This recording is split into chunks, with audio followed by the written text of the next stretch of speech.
Du gražūs vyrai. Dabar jie ten nežinau, ką jie veikia. Gali būti staigmena. Tai dabar yra įrenginėjamas pirmas etapas prie sijų suformuotų esame prastorinę plus 10 cm karkasą. Tai sija buvo 35, tada karkasas plus 10 cm ir ant karkaso montuojame piro plokštę, kuri yra 3 cm. Tai reiškia, jinai yra ir su varža šiltinimo medžiaga ir plus sandari. Turime sutabdintą stogą ir bus šiltinamas lygus stogas su mažu nuolydžiu.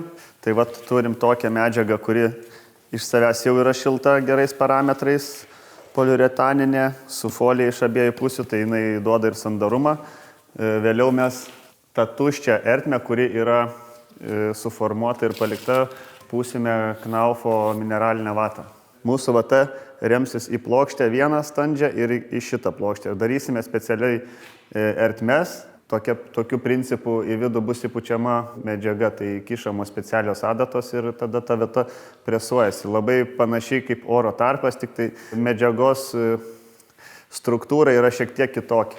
Ne to ypatingai smulkaus plaušo, o būtent skirtai medinės konstrukcijas. Supafil freimas vadinasi. Buvo paskaičiuota, kad nežeminti lubų dar su vatos kiekiu piras atperka tam tikrą kiekį vatos. Lambda žiūrint vatos, kurią pusim, yra 0,33, o piro 0,22. Tai pati vata, kurią mes pusim, irgi turi gerą koeficientą šilumos laidumo, tai visą tą sumuštinį sudėjus žmogus turės ir sandarų stogą piro pagalba, ir gerą garso izoliaciją vatos pagalba, ir gerą šiluminę varžą.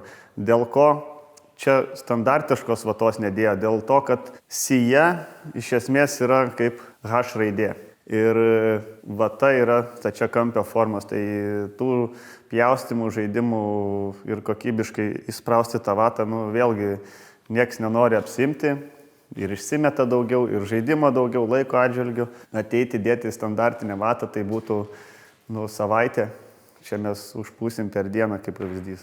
Kadangi procese visi darbai, tų juostų yra ne viena, šitą juostą klijuojami kiekvienos plokštės sujungimai.